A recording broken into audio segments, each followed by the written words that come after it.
Are you interested in real estate investing but not quite sure where to get started? Do you want to get the know-hows on creating ongoing passive income using the buy and hold strategy? Hi, I'm Janice Bowles, licensed realtor and co-founder of B Premier Ventures, a real estate development and consulting firm where we buy and beautify distressed real estate, renovate it, and resell for profit. With over 15 years of investing experience, B Premier has extensive knowledge in rural land development, fix and flips, and rental acquisitions. B Premier's current portfolio consists of properties within Florida and Virginia. Our firm's services includes investor project consulting, project management, and group coaching. For more information, visit our website at bpremierventures.com and schedule a complimentary discovery session or subscribe to our email list. It's free. Follow me on Instagram at Janice Bowles for additional real estate investing tips. B Premier Ventures, we buy and beautify.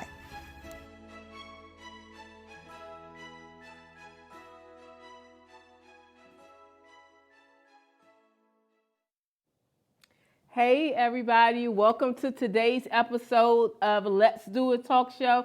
It's your girl, Ladrine Howard Peterson, the CEO and founder of Do It, delivering on ideas and thoughts. And you know what I do in a nutshell, right? I help to turn dreamers into doers, and I do it from two aspects.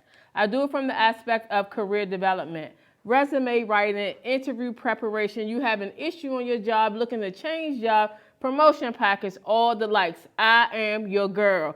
Then I also do it from a business aspect. If you're looking to start a business, you have ideas and thoughts, don't know where to start, and want to bring a business into fruition in your ideas, I am your girl. Here on the Let's Do It Talk Show, we talk about various things. We were primarily created for the entrepreneur, right?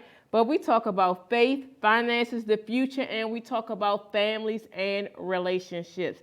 Today is a special show. We're going to be talking about faith, right? But we have a special tribute where we're going to intertwine some tips and some helpful hints for you to help save lives. So the title of the show today is When Your Faith is Tested. What do you do? What do you do when your faith is tested? So we're going to have a special segment from Napoleon Epps Jr. He's going to be talking about some fire prevention tips. And then Shawnee Redwood, my niece and I, we're going to talk about 7 things to do when your faith is tested. And what we're going to do is we're going to start with, I normally start with my weekend, but what we're going to do is we're going to start with the special segment, tribute, fire prevention. Then we'll go into my weekend and into the regular show. So as many of you know, my great nieces lost their lives in a fire. And one of the things that really touched me during the funeral was a friend of the family, but also a firefighter, a volunteer. Napo is what he's known as. He did a tribute. He wrote a piece for them, but also at the end of his piece that he wrote in dedication to the girls, he talked about fire prevention and a lot of safety tips and a lot of things that he has experienced as a firefighter. So we're going to bring him on screen. He's joining us via Zoom. We're going to bring him on the screen and allow him to share some information and just give us some tips about how we can help save our lives as well as our relatives' lives. Napo.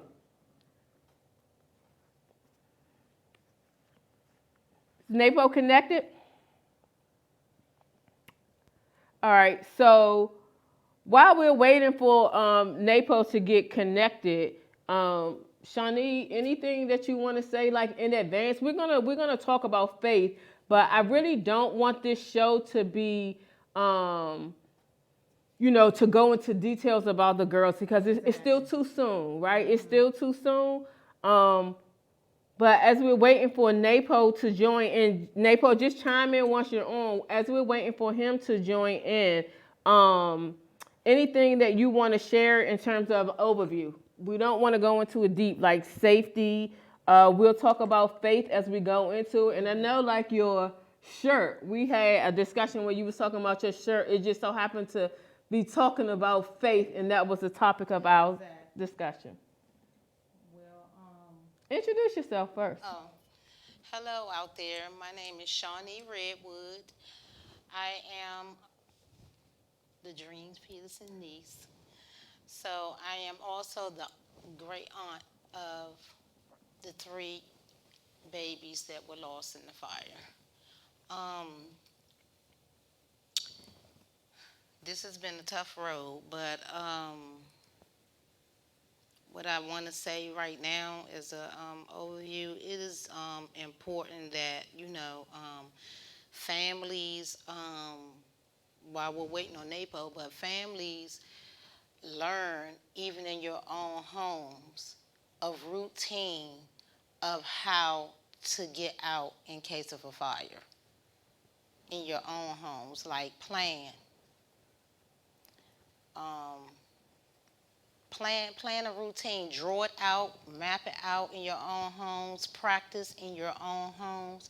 It's not just at the workplace, period. It is not just at the workplace. We get so wrapped up into the workplace, fire drills, practices and everything in the workplace. It doesn't end at stop, drop, and roll. No, you have to practice real routine in case of a fire, real routine in your own homes. And I'm not exempt neither. Even though I'm by myself, but my grandkids visit often and everything, so I will be planning a routine at my own home, in my apartment, so. And I know you're not the fire expert, so sorry Right. to put you Exactly. sorry to put you on the spot in terms of that. But as soon as NAPO is ready, Yes. he will chime in. So let's do this. Let's switch it up to this or that, right? Okay. I normally do this or that before we go into commercial, but let's start it off with a nice one. Let you relax here. I put you on the spot a little bit. Relax. I was just trying to work out some things. Okay. So this or that, you know how we play it because you play it in the when you're in the audience. And audience play along, it's basically picking one or the other. Exactly. So when it comes to side dishes, which do you prefer, French fries or onion rings? And y'all play along too, those who are on the line. French fries or onion rings? I'm gonna say French fries. I'm French fries as well. Elaine, hey Elaine, I see Elaine's on the line. Put you all that are watching, type in the line what you all prefer, French fries or either onion rings. Then the next one. So what's your cleaning style? When you're cooking, do you clean up as you go or at the end? I clean up as I go. See, I clean up at the end. I wish I could clean. I gotta stay on task with my cooking because I'm new to it, and I'm scared that I'm gonna mess up something. Thank you. So I'm definitely like I wait until the end, and this is like a big old mess at the end. So I'm gonna have to pick up on that. Elaine and Veronica said French fries for theirs. And both of them said clean as they go. All right, y'all, I'm going to try to switch over and do that. As we go. And then the last one is your decision style making. So this is a little teeny bit different. Do you make your decisions and do you react out of logic or emotion? I'm working on that because sometimes I used to react out of emotions a lot, but now I'm trying to react out of logic. So that is something that is on my list and that I am actually working on. So for me, I think I'm transitioning, right? I'm so logic, right?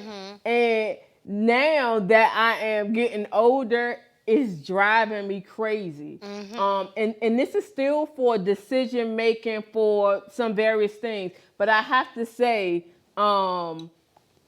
my transition to emotion, and it's not really emotions. Well, no, I can say, let me just go ahead and I don't want to be a part of emotions.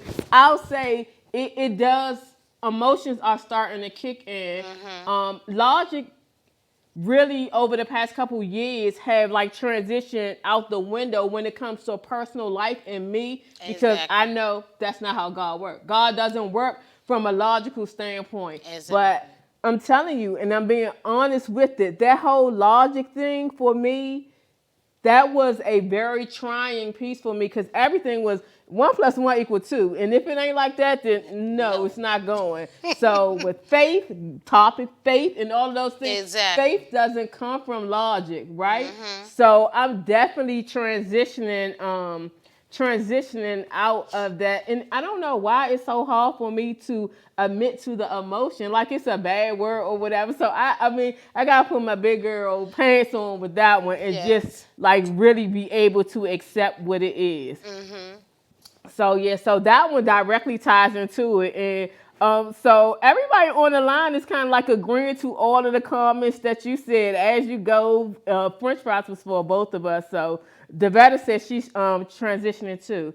So let's try one more time and see if Napo is on, and if not, we'll jump into the regular show. Is Napo on and can he hear us?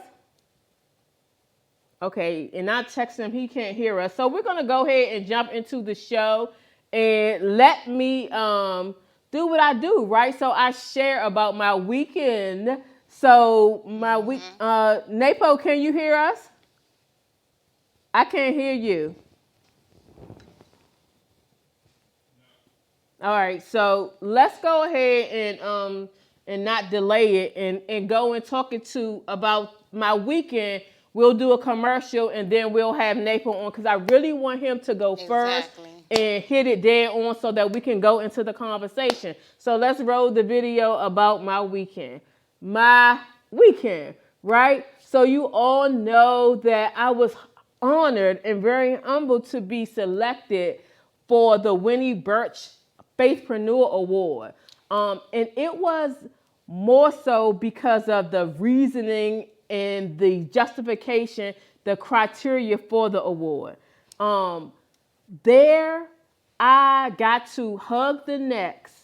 And yes, we all had to have COVID tests and vaccination shots and show our information and fever check and all of that before we came. But it was a very, very, very small, intimate group.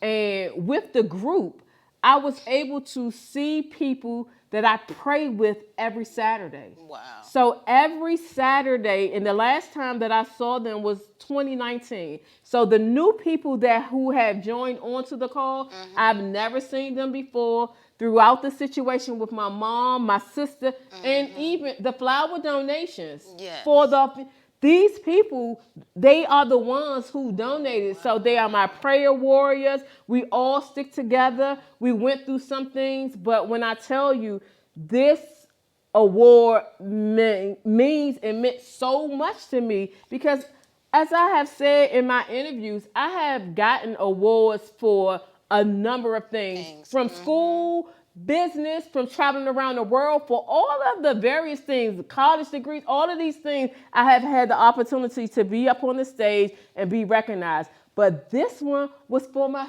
faith. Was for my faith. So these same group of people were the same ones who looked at me when I was going through it with my uncle and all of the 25 deaths and all of the various deaths where I couldn't even focus. I was having anxiety. They were there firsthand praying with me. So for them to witness and see now, like, again, I still can't explain the comfort that God has granted me, but he granted it to me and transferred it on. That's why when you called me, it was just like the Holy Ghost just was like, help her. And I was like, help her, help her. And that's why, like, it's not me. How you think me, it really isn't me. I mean, it's me, my body, but it was God using me. He took me through the process. I knew, it's like I know the playbook for funerals. I don't want to be the poster child for grief and funerals, but that's what we're here for, to help people. And we'll go through, but that one thing that keeps on like ringing in my head and tickling me when we were at the house and we were praying over Nisi. And you know, in prayer, God tells you what to say. And I was like, God, the comfort that you gave me for my mother, give it to her, even if you give just a slither of it. And then I said, take it from me. And then I was like, hold up. I still need my comfort, but that was like a running joke that I had with me. But and then the last thing I'll say about that, her hugs, and I'm not playing. And I told her that Yes, immediately yes, you did. with our first hug from the Yes. first time, it was something different with her hug. Yes. And don't get me wrong, all y'all hugs are good. All y'all hugs are good. But now it's a known thing in terms of my hug not like nieces, my hug not like these. But it's a spiritual thing, and she doesn't even realize how much she's still comforting me because I'm still going through my grief process. So I always talk about the hug from my mother. Yes. And when I left from my mother, God comforted me. So that hug that I feel from her, she hugs like my mother hugs. So blessings on top of blessings on top of blessings on top of blessings. Yes. So stay tuned. We have a powerful show talking about faith. But we're going to go to commercial, bring Napo back on, bring him on so that we can jump into this topic. And we want you all to be engaged and start thinking about when you are tested, when your faith is tested, what do you do? We have some fundamental things, but what do you do? So we're going to go to a commercial and we'll be right back.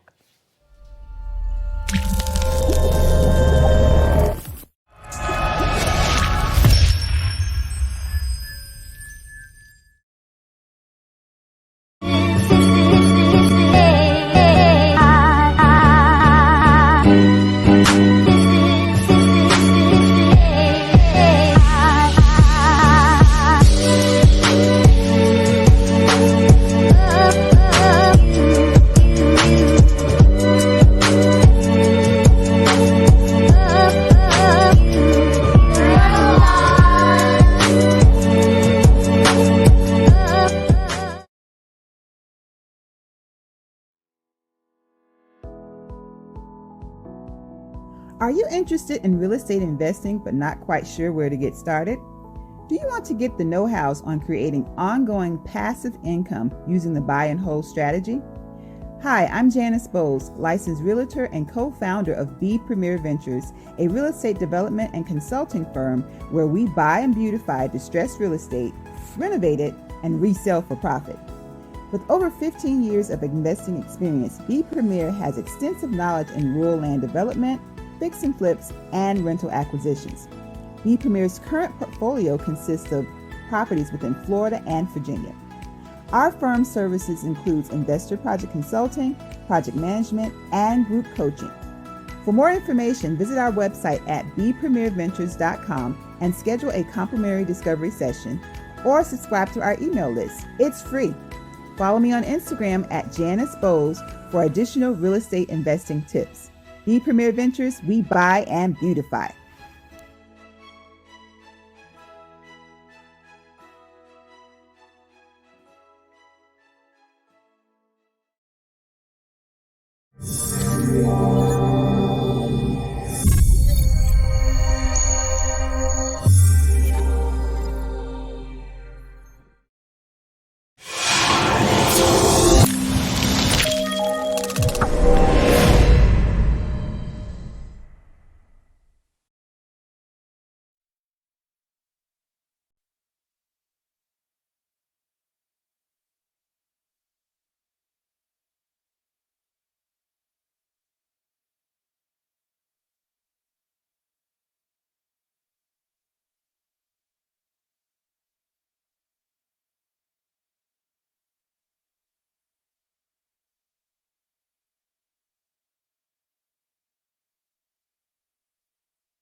All right, welcome back, everyone. So we're having technical difficulties with bringing him on. We're trying to reset the Zoom back there. So if he jumps in on and we get his voice, then we'll go to that. But thank you all for tuning in. So I see Elaine, Devetta, my co-author, and Veronica I can't tell the other people who are, if y'all don't comment, I cannot see who you are. So please comment and share your reaction. So I see Devetta said logic 75% and emotion 25%.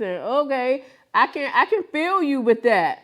Elaine says she reacts out of logic, and Devetta says she's transitioning, and Veronica says trying to get better. So yes, yes, yes, yes, yes. Hey, Sakajuwe. So let's go ahead and get into the topic. And also, before I say that, please make sure you follow us on social media. We are Let's Do It on all platforms.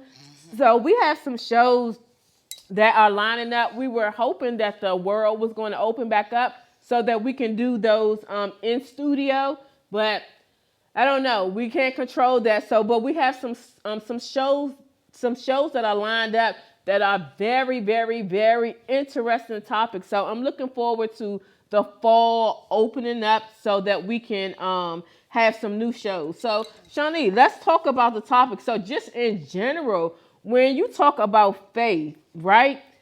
That's a whole different ball game because people talk about faith, right? They bounce that word faith around. Yes. But when you are in the midst of a situation, Lord have mercy. it can be extremely trying. Yes. You and I have heart-to-heart conversations. So we have those conversations Yes. where we have to pray each other off the ledge. Yes. And no matter like what the situation is going Yes. on, we have to bring it from a biblical standpoint. And remind each other of what the word says. So no matter what we feel or what we're going through, at the end of the day, it is what the word says. But again, faith is not an easy thing when you are climbing up and you're going through, because it's different levels of faith, It right? sure is. It's different levels of faith.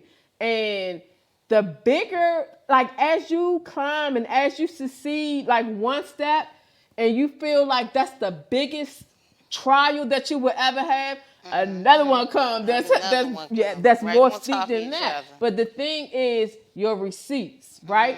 Having your receipts and remembering, and you know how the old folks say, when I look back over my life, yes. I mean, yesterday, last month, like whatever it is, you have those receipts that help you to get through it and help you to understand that no matter how big your problem is, your God is bigger, right? Yes. Your God is bigger. Bigger than the So problem. Yes. I came across this article, right? And it was titled 7 Things to Do When Your Faith is Tested. 7 things to do when your faith is tested. And to start off, you all just type in, what do you do when your faith is tested? And we're going to go through 7 items that I have outlined and that I pulled. And what I ended up doing was, instead of taking all 7, because I agree with them like to the most part, but instead of taking all 7 the way that it was, I kind of like played around with it and found a couple other articles and just went with it from that standpoint. So with that, the first one that was listed, and I'll share all of the resources because it ended up being 3. So the 7 things that I want to talk through, the first one is stop. Stop and breathe. Yes. Stop and breathe. So for me, that is critical because when I'm in a chaotic mode, and y'all know I'm cool, calm, collected for the most part, but when I'm in a chaotic mode, my thinking is off, my feelings are off, and whoever is in front of me is going to get it, even though they may not even be a part of the problem. So I'm aware of that. I have that self-awareness. So normally I go to a quiet place, stop, and pause so that I can breathe and get myself together. What about you? Yeah, I have to work on that. And again, like this trying time right now, I had to just stop and breathe because I've been going. And I needed to, like, have my time away and think, stop, and breathe. Because again, I was you know, reacting in my inward man out of emotion. Yeah. And because we're all human too at the end of the day. And the thing with that being said is that God, He understands our human side. That's it. And there's a time and a season for all things. Right. So I was going through that phase, and then I just had to stop and just breathe, because this is like, a punch in the stomach, like, Yeah. a Yeah. kick, Yeah. like, Yeah. and you have to stop and breathe and get your mind and your thoughts in order. Yeah. Because again, like you said, the person that's in front of you or beside you or around you, yeah, they can get it. But when you learn how to react and control yourself, self-control. Yeah. Yeah. Self-control. Yeah. And so number 2, Veronica peeking on our paper, I'm playing, but she says pray, and that's it. Number Yep. 2, like pray, Mm-hmm. pray without ceasing in meditation. Yes. Pray without ceasing in meditation. So for me, Mm-hmm. the word is my foundation. Mm-hmm. And before even getting to the word, that conversation with God, Mm-hmm. of expressing my honest feelings, Mm-hmm. of I know that God already knows everything that I'm feeling. Yeah. So Mhm. very transparent and open. And my Exactly. conversations are like the same way we're having this Exactly. conversation right here. Mhm. And for me, praying is essential. Praying is Yeah. is key to me, and meditation. So praying first with myself, Mhm. right? I had prayer warriors, and that'll be the next point. I had prayer warriors, but the whole aspect of me having that one-on-one time with God, getting very intimate with it, so that I can be honest with, He already knows, so I can be honest with myself and really be able, because when you're in a situation and you can't really convey your feelings to somebody, Exactly. it's a challenge for them, or you're not. Sometimes you don't even know what your feelings are. Exactly. But that one-on-one time, intimate time with God is very, very, very, very vital and key for me. Veronica also says, I have been tested in a mighty way, and that's what I had to do. I had to pray. Hey, Minister Andre, he says prayer is the key. So that thing, so we talk about praying, right? So praying is number 2, but it also goes into number 3. And number 3 is reaching out to your prayer warriors and your family and friends.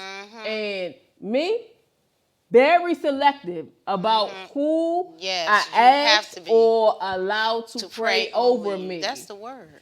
And this is something that I learned from my mother. And this is a foundation thing that I had. So my mother, like for years and years and years and years and years, my mother was the one prayer warrior that I will always turn to and always go to. And as I began to grow out, I started going, even back, and I have gone to like Union Temple, my churches I've gone to for long periods of time. Exactly. Growing up, then I went to another church, and then I've been at Mount Eden for the last several years. But prior to that, it was my mother. I never really went to my ministers or my pastors or anything. I just really started doing that at this church. Actually, at my last church one time, and it was praying on behalf of my sister. My sister was going through something. And then this time here, oh my God, like prayer warriors. And when I tell you, like, I'm surrounded by prayer warriors. And even when I was giving my acceptance speech, and also when I was doing my interview for Faithpreneur. So when we talk about number 2 being praying, Exactly. what about those times when you can't pray for yourself? I never would have even imagined that there would be a time where I couldn't pray for myself. Exactly. And it may have come from the comfort of my mother always being there. My mother is the was the prayer for our entire family whenever something was going on. Aunts, cousins, everybody would go to my mother. So I had that automatic cushion. Exactly. So maybe I never even had to go through that. But when I tell you, like over the past few years, even when my mother was alive, I really began to lean and count on other people for prayers. So this weekend, Faithpreneur, right? Every Saturday for the last 3.5 years, I have been on this call with everyone. Either I'm praying for people, and I used to be shy about praying. Like you put me on the spot at the candlelight vigil, but I used to be Words like, be ready. right. But then from that standpoint, it is like I was able to just stand in the gap, be ready, and pray and ask God to, of course, guide me with my words, but also be open to prayer. So I'm telling you, I can just flat out lay my placement of my prayer warriors, right? Every Saturday, Dr. Stacy N.C. Grant, my sister Roz Nightingale, Brother Jason Hodge, Minister Latanya Boyd, and all the rest of them. They, oh my God, when I tell you, I felt like a little girl where they cover me in prayer every Saturday, without a doubt. Personal friend and my executive pastor, Reverend Rice. Exactly. Every night before I have a big something going on, I tell her in advance, hey, this is what's going on that day. I need prayer. And she goes in with that one-on-one. But Reverend Smith, same one, eulogy for this one. She did it for my mother and my sister. But not only that, she's my grief counselor every month on the line with them. Elder Nicole, I could just name the people. And then I have my people who are not necessarily people of the cloth. Right. Every time I'm going through something, it's like Cheryl Wood feels me. She would send me a text, sis, I've been thinking about you. Her daughter, Jayana. So I cannot leave out my partner, Latasha Briscoe.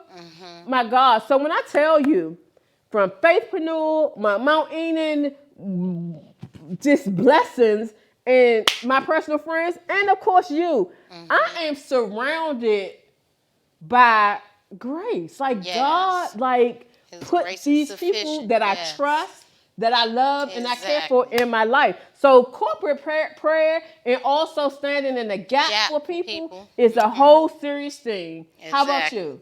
Yeah, so when it comes to prayer, that is one of the weapons of our warfare. And I teach my kids to pray. I am the prayer warrior. And you, how can I say this?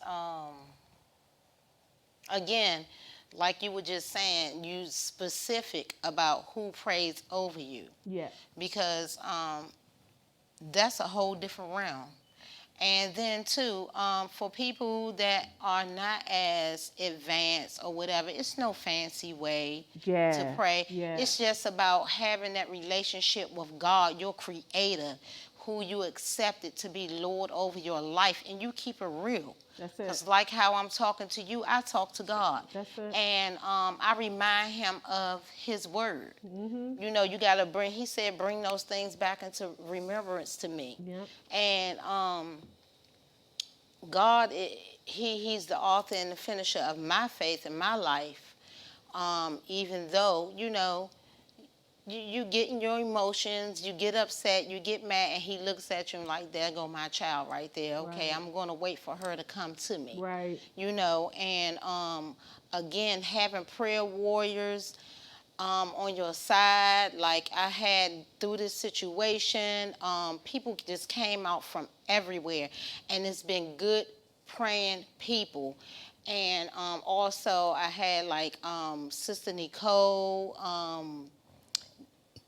that gave me a word to help me through my situation. You um, and so that I can be the pillar Yeah. and keep my strength and my flesh under subjection so that I can be there for my family, my extended family, my entire family, my friend family, and be there for them in this time of need, because somebody has to be the one to guide spiritually. Yeah. And come to understand that even laying aside my feelings, one thing about being a prayer warrior, you got to lay aside self. And you got to come back to self to get Right. replenished. Right. But you got to lay aside self, and you got to do what thus says the Lord.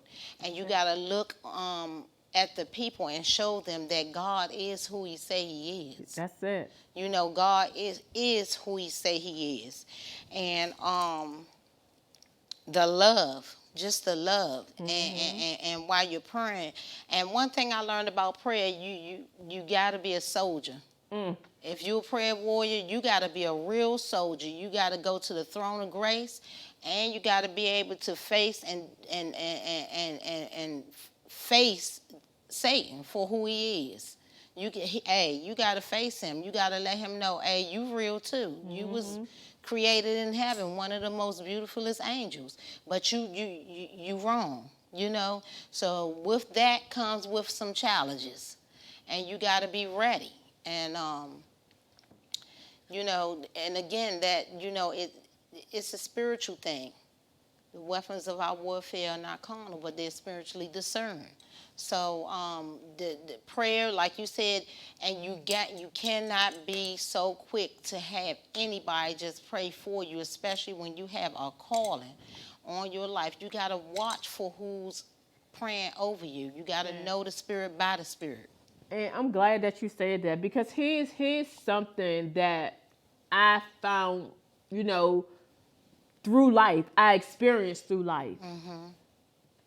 God gives people assignments. Yes. Right? Yes.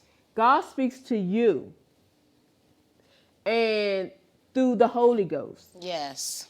And he places people around you for confirmation. Yes, he does. That's when you know He's it's not God. going to give somebody else Exactly. a message for you that he didn't give to Gives you already. He's not going to do that. There are people who prophesy, and there are people who go through the process. 9 times out of 10, Yes. I want to say 10 out of 10. God has already spoken to you through the Holy Spirit, but people are at various levels of discernment and being able to understand when it is actually the Holy Ghost speaking to them. Exactly. And for me, I can truly say that over time, like my discernment, my level of discernment has heightened to a level of unbelief. And I don't know if it was before that the busyness of my life was causing me to miss it. But I have slowed down tremendously. And I know people see me and still think a lot's going on. I have slowed down tremendously. And one major part of that is staying in the face of God. The number of hours that I spend praying and meditating from the moment that I wake up in the morning. I'm not doing the 5, 10, 15. I wake up in enough time that I make sure I get my time in. It's not a set time, but it's always at least 45 good minutes going in. And depending on how good it gets, that's how we go in. And that starts my day off. So no matter what comes my way, I know. And that goes into the next step as well. And the next one is trust. Trusting God, even when you can't trace him, and showing gratitude. So this goes back to me talking about receipts, right? Yes. One, you trust in God because if I know you and we have a conversation and you keep your word all the time, I trust you. Somebody else, they don't keep their word, I'm not going to necessarily trust them, right? So for me, like, I have the receipts. And I know that I know, and even from the word, like I believe in the word, and the word gives you God's promises. Yes. And for my life, he has never come back void. Anything that he has promised in the Bible, and even more than that, it's been Ephesians 3:20 for me, right? Like that whole abundantly beyond what you can imagine or think. I used to read this over and over again, and I actually, like, being transparent, I thought it was the cutest little verse. I thought it was so cute, like, because I have a huge imagination. Exactly. Thinker, it describes all of those things. So when it tells me it's beyond what I can imagine, beyond what I can imagine, beyond what I think. My situation with my mother, and don't get me wrong, there have been other things in my life where God has done, because even before that, my sister, her first bout with cancer 5 years ago, when they were like, yeah, take her home and let her die comfortably. And she lived 5 years after that. And the doctors were like, we don't know what's going on. You know, they at Johns Hopkins, they call her the walking miracle, the walking miracle. So God has been, showing me various ways. But this experience for me with my mother, I thought I was going to lose I'm serious. When I was thinking ahead, like in terms of, if I lose my mother, I will lose my mind. I will be no more good. I don't see how I could go on, right? Because even with deaths from various number of people, even going back to November 2019, that messed me up when my favorite big cousin and then passed away, and then within hours before I even woke up good, my uncle passed away. While it was a whole lot of deaths all around that, surrounding that, and then I go into the story of the deaths that I went through, but it really would get to me so bad, and I would go through a phase like, I'm not loving anybody else, I don't want to be around anybody else, because the disconnect, the break off is too much pain. So my mother, right? I was like, oh my God, I'm going to lose it with my mother. But God prepared me in that so many things that led up to, prior to my mother passing away, God really prepared me for it, built me up with the people, places, all the different things, from the grief counseling sessions, January of last year, grieving the loss of a parent. Come on, I went and I paid attention to the fundamentals, but I was like, this is not for me. It was for me.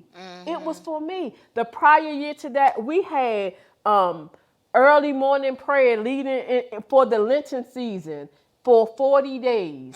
Every morning, I was in church, and I was going through a phase of sick doing this, and I think this was 2018. That right there heightened my level. Don't get me wrong, I already had a level of faith. I already had my spirituality, my everything, my connection with God, my relationship. But I'm telling you, that thing took me to a higher level, and it's just been going higher, that everything, I had no other choice but to trust God. So when they say that little cute thing, trust God even when you can't trace him, when you have the receipts and you have the word, it's like, what else can I do? Like, it leaves you with no other choice. So I'm like, what else can I do other than to trust God? And then from that standpoint, it is spreading the word, ministering to people. And I used to be like, they're not going to understand what I'm going through. Then when you start talking to me, like, man, you had those conversations where we have them, and we're like, girl, what? Yes, I had, where we can buy. But my thing for years has been, they're not going to understand it. They're going to think I'm crazy, so I'm not even going to talk to it. But God will push you into situations, and that's where he had to, like, push me, and it would be like you have no other choice. So trusting. Talk about trusting before we go to the next topic. Well, trusting is, with this situation is, it's like I'm just replaying in my head, like signals and signs and things of that nature and everything. But trusting in him concerning the loss of my nieces is the fact that I trust his word because they are innocent and they're automatically in his bosoms. Yeah. It's like we as adults, we have to think as adults, where are we going to be? Yeah. Because now we're accountable for our sin state while we're here on earth. So trusting in him that he is taking care of them. They're already taken care of. Yep. And the were we all ready? No, we didn't even see this coming. You know. Right. So that's another thing with trusting in him. Trusting in him even when you're not ready. Still trusting in him. So, and I'm still trusting in him for comfort for everybody that have no understanding. Yeah. You know, so I'm trusting in him with that he will send understanding. And again, like this is building up more of my faith because the faith thing comes where my faith was really shooken. It was really shooken. It made me, like I said, it made me even angry for a moment to the point where I had to get up and I knew better to do better, that even though I was angry, I had to go to his face. That was it. I had to go to his face, not my house, not nobody else's place or anything. Once I got control of myself, I had to go to the house of God as a refuge, and I had to go to the pulpit. I had to go to his face. Yep. And I got in my car, I got to the side, I had my cry out, my shout out, and then I had to go to his face. And I went to my home church, True Believers Pentecostal, because it's a deliverance ministry, and I had to get delivered from some things in order to prepare myself to be the strength for my niece, to be the strength for her mom. You know, her mom even just lost her child. Right. My nephew, you know, just lost her child, and then now to deal with this, you know. So I had to go to the house of God to ask him, to beg him for his guidance, for his strength, to even replenish me, because my human strength, I just could not. You know, I just could not. So again, laying aside my feelings of what I feel, I still had to do what thus says the Lord. You got to hearken to his voice when you hear it. You know, and again, like you said earlier, and like I always say, he already know my heart. So I'm going to say what I need to say. Because he's looking for people who will be real for him, who will serve him and be real to him. And don't even, how can you fake with God when he's all-knowing, he's omnipresent? Yeah. You know? And I'm so proud of you, because we were on the phone several times a day, every day from the day that this happened. Yes. And even as you were saying, you know, you were expressing to me your open honesty. And I so appreciated that, because a lot of times people are one way in front of people, and then they go and by themselves and go to a whole different way. You were honest up front. You were saying your feelings. I did not judge you. I just kept impressing on the word, what the word says. And you, on your own, you knew what to do. You just kept saying, I got to get in the face of God. I got to get in the face of God. Whose church is open? What church is open?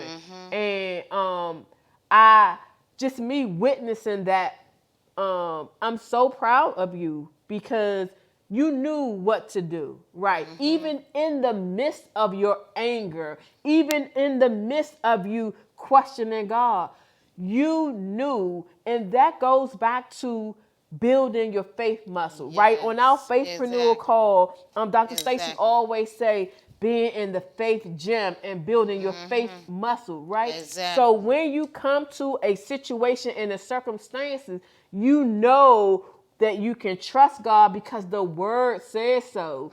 And that's why it's important for us to read the word and learn the word for ourselves. It is those scriptures that you learn even as a child, and everybody is on different levels in terms of where they are. But that's why I meditate and I pray and I read scripture every day, because there's always something that I can fall back on that gives me a reminder, and that's how my faith becomes unshakable, because I know the word and I read it over and over and over and over again. So again, I am so proud of you in terms of your action that you took and that you knew what to do, and you were able to move along. And everybody have different phases, no judgment or how long or what or whatever the process is. God knows your heart and God is there for you. But I was really, really, really proud of you with that. The next one is self-care. Self-care, and it goes on self-care, self-love, and de-stressing. So, oh my goodness, that's very important. So again, how we talked about the different processes of you praying with yourself, then corporate prayer, or going to your prayer warriors, regardless of how small or how large their group is.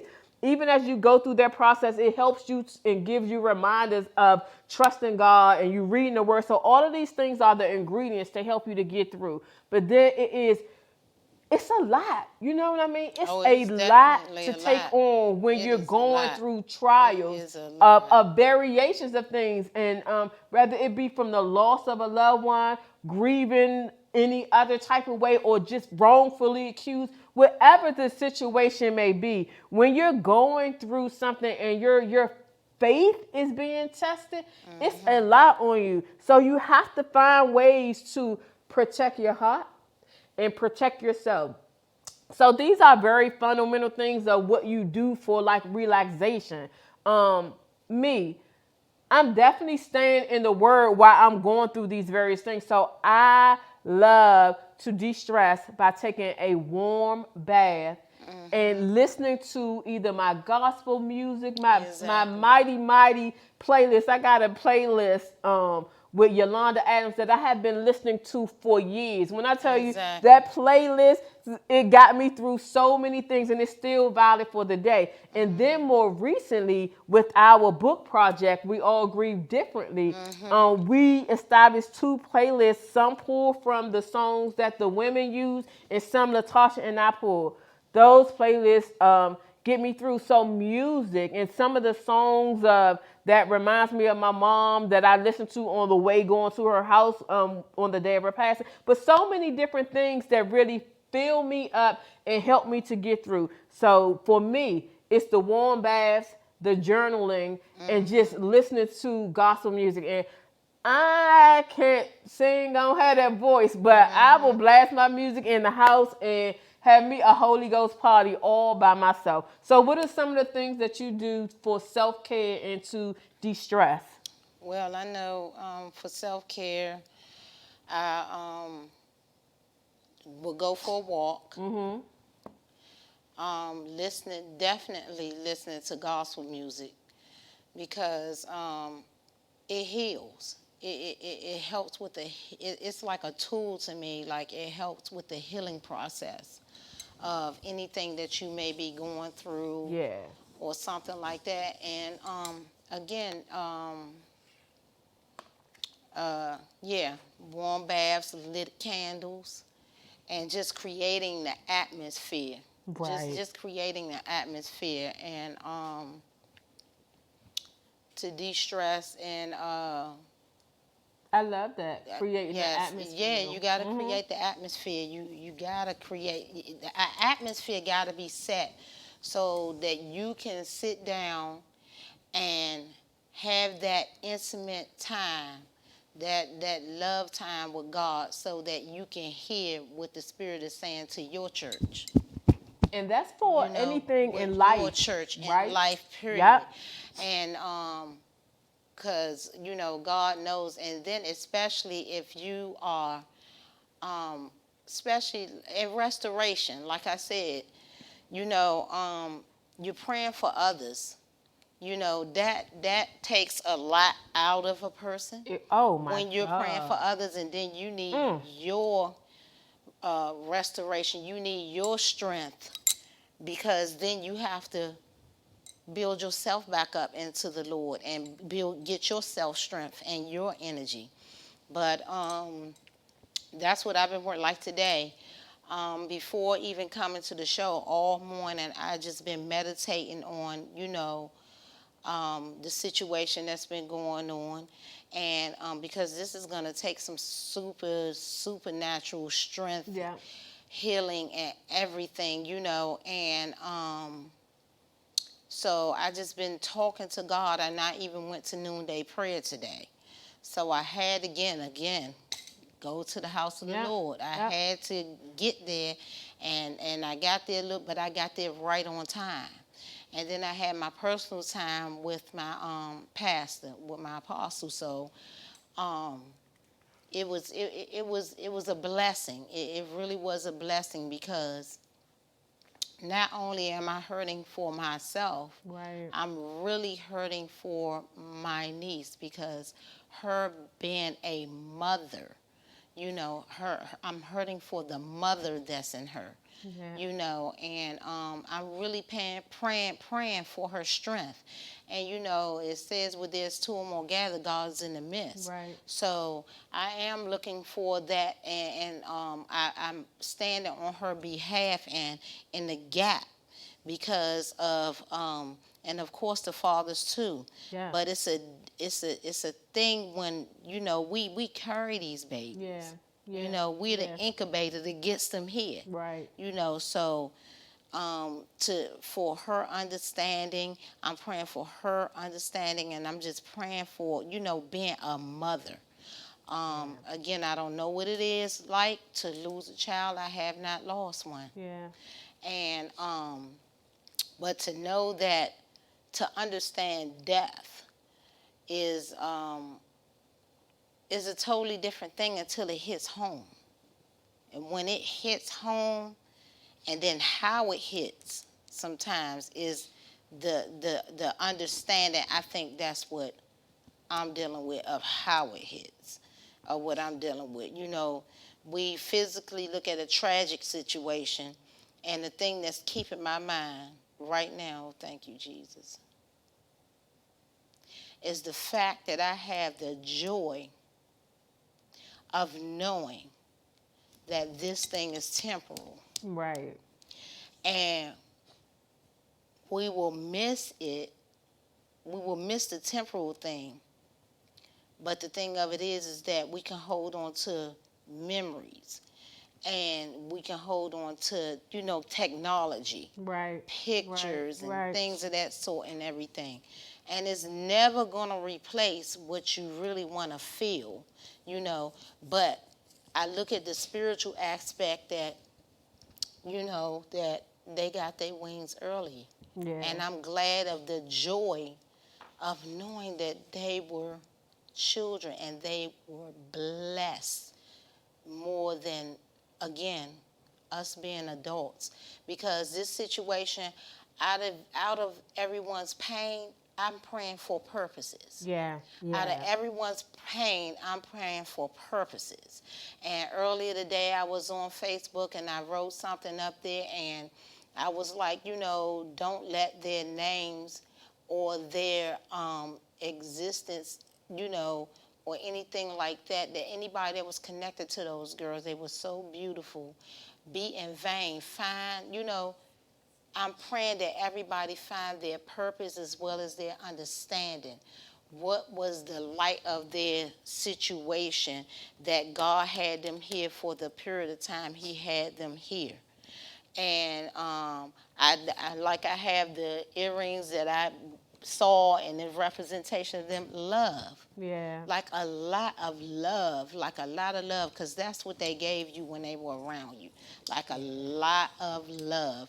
And pray that it continue on, and broken relationships mend, broken friendships mend, because we're living in a very short short period of time. We in the end days, you Yeah. know. So So I this just thank God preacher for that. Shawnee, like I wasn't even like going to go into that, but I'm glad that you know are able to Yeah. express your feelings, because all of those things are true. Yeah. The one thing for me is like, whew, like Yeah. receiving the picture. So I put the obituary together. Yes. So receiving the tons of pictures, Yes. and when those who have iPhone, I don't know about Android, Right. when you get a live picture, you can press on the picture. So when I got the live pictures, the baby laughing, it was just like all of the picture of just happiness and Like it warmth came and to memories. life. Everyone who I coordinated with, from Latasha, who was doing the flowers, even before, you know, she's my flower person. But when I reached out to her, she said I cried for them even before I knew who it was. The person who did the program, I had to pray for her because she had to get herself together to be able to do this. So, in understanding that this situation, just babies, 3 of them, it messes up people. So, everybody was impacted by this. So, as everybody was going along, putting things together, it was a tough thing. Yes. And I'll have to tell you, from all of the involvement, I was good for all of the weeks everywhere that we were going when we were picking out the tombstone. The first time, Yes. all of these things, I was really holding it together. A little bit at the candlelight vigil. Mike, your son, Yes. Yes. he broke my heart, and his heart was broken, and I was just like, I was praying for him, but he was so, it was just like, I felt like I Yes. couldn't do anything for him. And then, Shawnee, the night after we left KK's house, the night before the funeral, I was, I was just like, I couldn't take it. That's why I could not get up and meet with the family to go in early. It's a 2-hour wait, or I could not do it. So I came like 30 minutes before the funeral Yes. started, because as you said, you can't pour from an empty cup. And that goes into, we got to finish up. That goes into number 6, which was rest and sleep. Sleep. I had to get my rest in, and I had to just comfortably go through the sleep, because I felt it, like, Yes. coming upon me. And Right. so that you have Yes. to make sure that you rest and be restored. Restored. And as we say, it's a lot of cliches, but they be so true. You cannot pour from an empty cup. You pour from your overflow. Yes, So things exactly. weigh on everybody that's involved. But like, I'm serious. Everybody who was involved in organizing things, the lady who was doing the program, it was a lot for her. Yes. It was a lot for her. So resting is important. Yes. And I'll say quickly about this, because we got to go to the last point and then Okay. close out. But for the resting point, so it's so funny. I was talking to a nutritionist today, so I got to get my stuff right, because turning Yes. 50 kind of like messed me up a little bit. I never had to worry about too much of anything. Turning 50. Before that, I used to sleep from the 8th grade on up. I've only been sleeping 4 hours. My body, that's all my body needed. I wasn't forcing it, trying to stay up. Exactly. That's what it was. Me too. The day I turned 50, I kid you not. And it probably had something to do with the time span, because I was in the jet lag, because I was in Hawaii. The time zone, I need 8 hours of sleep. Like, right, I have to have 8 hours of sleep. I don't have that go. And people be like, I be like, And even if I try to wake up, I will doze back off. So I know that my body needs 8 hours of sleep. I'm like this reverse thing with me. But rest and sleep, just as you said, Exactly. and replenishing yourself is so important, because you Yes. can't deliver from an empty cup. So any last minute, you had already started because you went into, but definitely anything before we go to the last one. No, not right now. Okay. So the last one is move on, right? That sounds so hard, and it It's sounds so disrespectful hard. in a way, Yes, right? yes. It's move on Yes. and don't stay there. right? Don't stay there. So at some point, and it's not just, we just so happen to talk about death because we're dedicating the show to them because it was about the fire part, but anything, because we're really talking about your faith, your faith, right? When you get bogged down on something and you think about the negative part of a situation, guess what? Negative, you only going to get negative. The only way that you're going to push that thing over is you bring the positivity in it so that the positiveness overshines that negativity, because there's always a positive light at the end of the tunnel, always a light at the end of the tunnel, always some positivity. And I'm telling you, for me being a transforming, logical person, that is so true. I used to be like, it is what it is. That used to be my motto. It is what it is. And that was like not making up or going around or beating around the bush or what it really is. I used to be so direct. I have greatly improved with that. But I still appreciate some of those some of the impacts and the contributions that come from that, because I'm a realistic person. When something is going on, it's like, this is a problem. This is a problem. How do you handle it? Not, oh my God, this is a problem. Oh my God, this is a problem. It's one thing to just say it, repeat it over and over again, but you have to take action. Like without any action or any execution, nothing changes. Nothing at all changes. So yes, go through what you go through, right?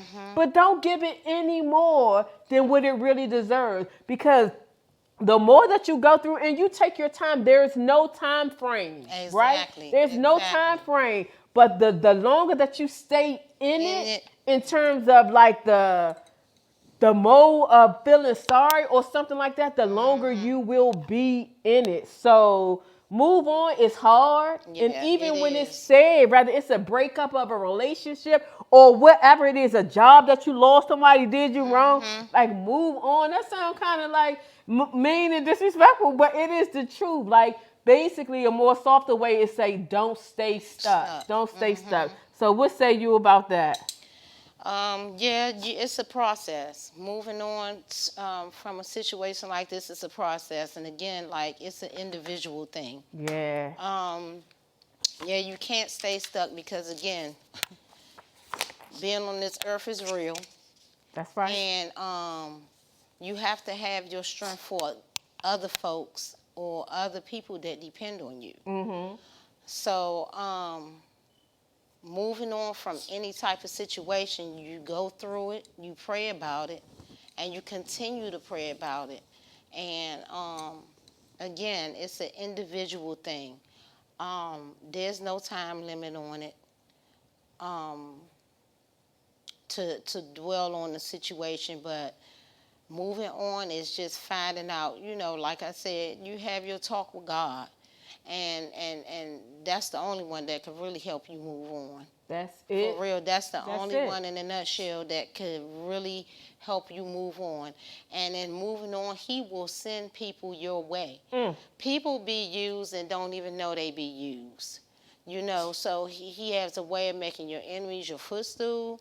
He has a way of just putting blessed folk in your life to be a additional blessing to what's already blessed. And that's why it's critical to be obedient. It's critical to be obedient. It is very critical. Because he uses us.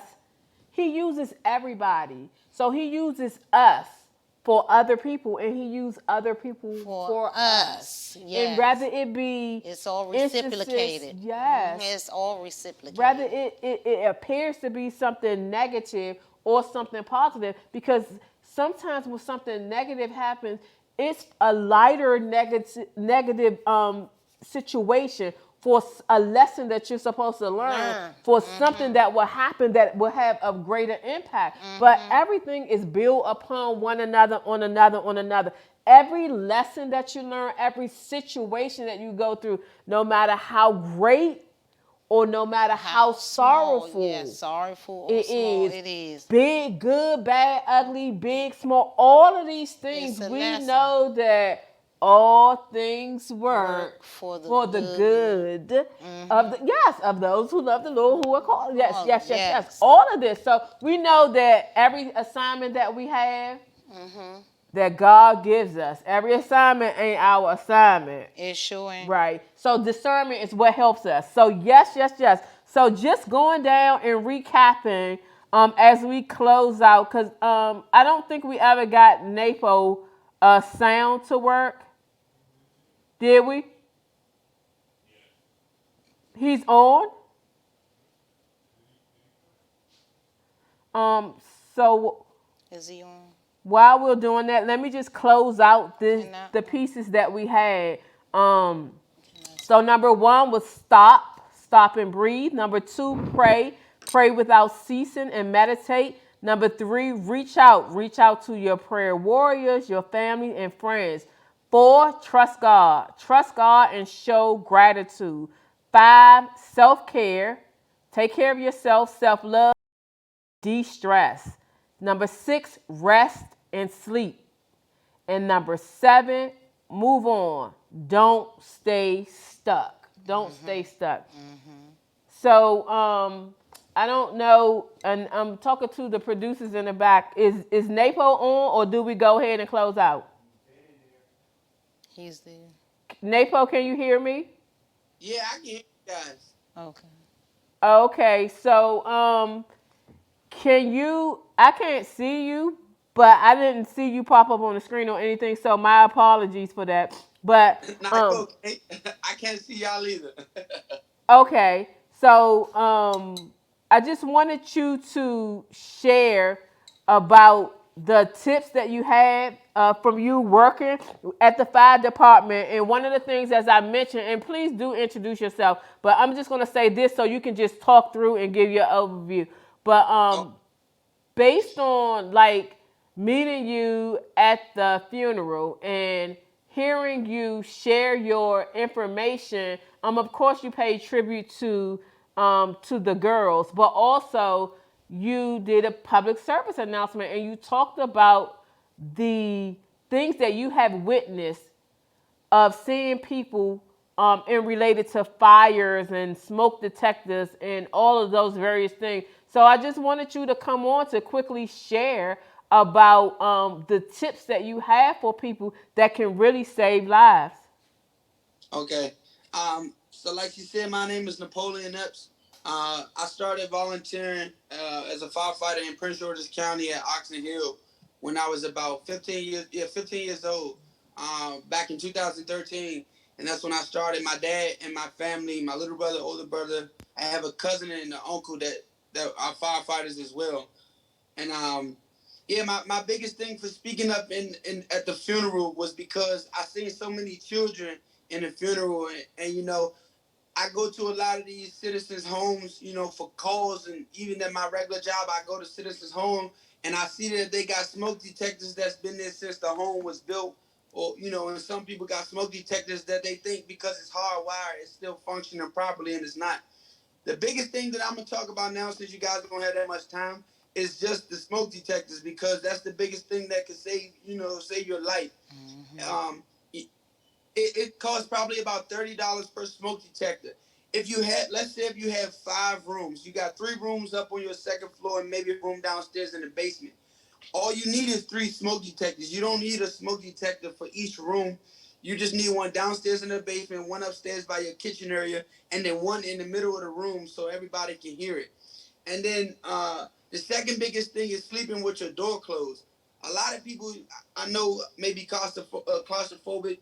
A lot of people also don't like sleeping with their door closed, because they want to hear if somebody breaks in or what the case may be. But Yeah, sleeping with your sleeping with door the door closed will closed. allow you so much time Yeah. in case you are trapped inside of a building or your home, closing doors, even a simple wooden door that they put on your home when they first built it. Those closing your door can buy you at least 20 to 30 minutes, before the fire department get there. Now in Prince George's County and in DC, it's not going to take the fire truck 30 minutes or 20 minutes to get there because everything is so close. We have so many stations. But just like in the girl's situation, they didn't know that the house was burning, and they said that the fire was burning for 2 hours. before anybody even noticed. And because they had the AC unit on, it also contributed to it. So if you guys sleep with your AC unit on, you're sleeping with fans and stuff like that on, or windows open. When you go to bed, close your windows and close your bedroom doors to wherever anybody sleeps. If there's a bedroom right there and somebody sleeps in it, close the door because that'll buy you time. I mean, you'll have a little bit of smoke that puffs underneath the door and around the door, but it's not enough to kill you or suffocate you, like in a girl's situation. And just another thing is just being able to have an escape plan. Like, I know a lot of us are young and, when we partying and drinking, we not thinking about that, but having an escape plan will help because within your escape plan, they came up with a ladder. They have like emergency ladders that you can throw out your window, and it hooks to your windowsill, and you can be able to climb out. In case of an emergency where you can get out faster than the fire department can get to you. But being able to educate your children, about this, and especially checking your smoke detectors. If you have kids and your kids are your priority, being able to ensure that you have working smoke detectors so you can wake up if it's a fire, is the biggest thing. That's what we push. Just being able to change the smoke detectors. And even if you don't have the 10-year one, we tell people get the 10-year one because the battery in it lasts for 10 years. So you never have to change the battery. But if you have smoke detectors that spin in your home, at least change your batteries every month to every 1 to 3 months. Change your batteries in your smoke detectors, and also check your smoke detectors every month. Press the button when you hear it go off, then you know it's working. If you don't hear it go off, it's time to change it out. And you can also call your local fire department. If you live in D.C., Maryland, or Virginia, you can call your local fire department, the non-emergency numbers. You can look up the firehouse in your neighborhood or go to a firehouse, volunteer or career, and ask them to educate you on smoke detectors or help you install them, especially if you have hardwired smoke detectors. If you don't have the wire harness set up, then you have to call an electrician. But if you do, the fire department can come out and install it, and it's free of charge. So, why not take the help when it's offered for free? But yeah, the biggest thing, like I said, and also just double checking any unused outlets and stuff that you're not using. So if you got heaters and stuff like that plugged up, if you got what else, microwaves, and you got anything that you feel like can catch fire, if it's plugged up and you don't use it 24/7, unplug it. Because you can overpower outlets. You could also overpower uh, the power strips, and that's where a lot of fires we see because people sticking so much into power strips and thinking that it's okay, and them not being educated and knowing it's causing a lot of fires. And getting your home inspected too. We just had a fire up in Nakiki, and it started from a old copper wire that wasn't even going to anything. It was just hanging in his back porch, and it actually caught his house on fire. And this was last week actually. So, like I said, just having an escape plan, being able to talk to your children about what to do in case of a fire, and sleeping with your door closed and checking your smoke detectors is the biggest thing that I can tell people and preach to people every single day. Other than that, sometimes things gonna happen. We can't prevent every fire. We don't know when every fire is gonna happen, how every fire is gonna happen. Right. But for the most part, saving people's lives and allowing them to buy themselves time before we get there is something that's beneficial. So I don't know if you guys know, but they said that the girls had died well before the fire. They had actually suffocated in their sleep. So because their lungs were so small and not as developed as Nick and Niecy, they unfortunately they succumbed to their injuries, but Nick and Niecy survived. So sleeping with your door closed will help out a lot. I also have pictures to provide for people. You guys can post up on your show one day. I can send to you guys and show you the difference it would make if you keep your door closed. So Napo, I'm definitely going to find a date to bring you back on the show, Okay. because the information that you provided, very valuable. I didn't even know about sleeping with the door closed and just so many other things, everyday information. So I apologize for the technical difficulties, but definitely want to bring Okay. you back on, so that you can educate our community and let them know of small things that they can do, and especially go into details about the escape plan, the ladder, all of these different options that you know from your expertise that everyday people just may not know that could really save lives. So thank you so very much for taking the time out to speak to the audience and provide tips on fire safety. Greatly appreciated. And let all your listeners know, don't start next week to check it. Start tomorrow to check it. Even tonight. Just check your smoke detectors if you're home alone, or tomorrow morning, call your local firehouse, have them help you out and check your smoke detectors. Don't wait till next week, because it's better to have it and not need it than need it and you don't have it. So Yep. that's my information for today. Yep. Thank you so much. Greatly, greatly, greatly appreciated. Thank you for all the service and all the hard work that you do for our community. Have a great one. Thank you.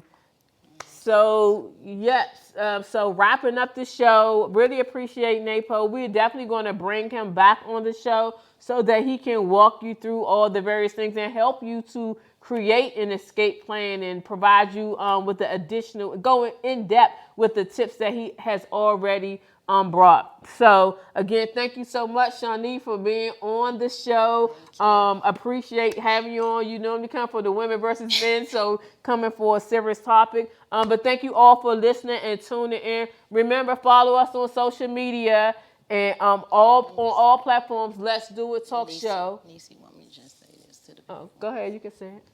Okay, thank you.